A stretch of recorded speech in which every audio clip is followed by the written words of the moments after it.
Prêtez bien attention aux quelques minutes qui vont suivre, cela peut tout changer pour vous ou pour quelqu'un dans votre entourage. D'ailleurs, ça peut tout changer pour les personnes qui ont envie de passer à un autre niveau dans leur vie. Il y a 4 ans, on m'a conseillé de lire un livre qui s'intitule L'entreprise du XXIe siècle de Robert Kiyosaki. Dans ce livre, il y est notamment expliqué qu'il n'y a que 4 manières de gagner sa vie. Inutile d'en chercher d'autres, il n'y en a que 4. Et il fait un cadran comme ceci. Tout d'abord, en haut à gauche du cadran, il y a les E, les employés. Ça représente 90% de la population mondiale. L'école, nos parents, l'éducation nous ont en général envoyés dans cette voie au nom de la sécurité. Sécurité aujourd'hui totalement illusoire. Un employé échange son temps contre de l'argent. J'ai moi-même été salarié dans l'hôtellerie-restauration pendant 8 ans. Ensuite, il y a les T, les travailleurs indépendants, artisans, commerçants, médecins, avocats, les libéraux, etc. Ce sont généralement des gens qui privilégient dans leur vie l'indépendance.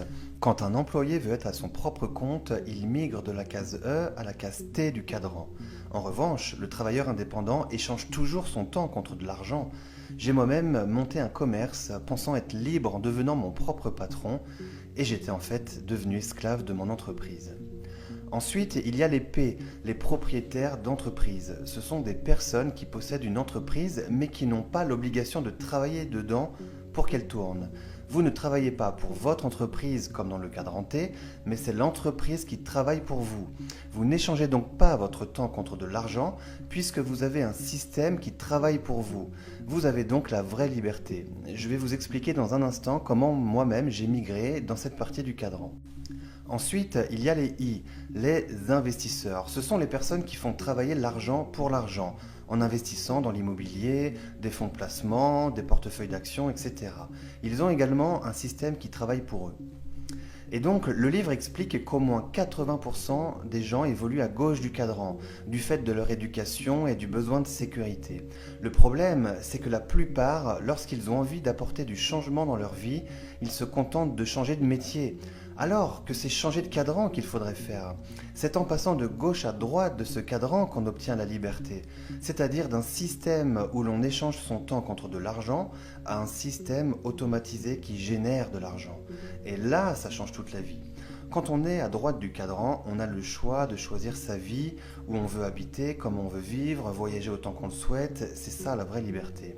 Donc la question à vous poser est dans quel cadran évoluez-vous et dans quel cadran voulez-vous évoluer? Si c'est la sécurité relative que vous préférez, alors la suite de cette vidéo n'est peut-être pas pour vous. En revanche, si c'est la liberté que vous visez, écoutez bien ce qui suit. À l'époque, quand je travaillais 12 heures par jour dans mon commerce, pensant être libre en étant mon propre patron, tout cela me paraissait un peu illusoire. Je me disais, mais comment faire pour passer à droite du cadran et devenir libre, moi qui n'ai pas de connaissances particulières et qui n'ai pas d'investissement de départ? C'est là où ça devient intéressant.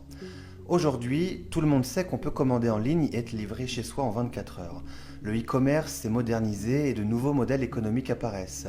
Il en existe notamment un qui est accessible à tous et qui ne nécessite aucune connaissance en informatique ni d'investissement de départ. Regardez ceci. Dans le système traditionnel, nous avons un producteur qui fait appel à des magasins, des vendeurs et un énorme budget publicité pour se faire connaître, pour finalement toucher le consommateur.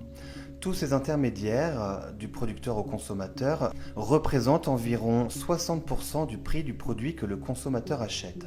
Aujourd'hui, avec Internet, de nouveaux systèmes apparaissent, notamment les systèmes collaboratifs, où nous avons un producteur qui fonctionne en direct avec le consommateur.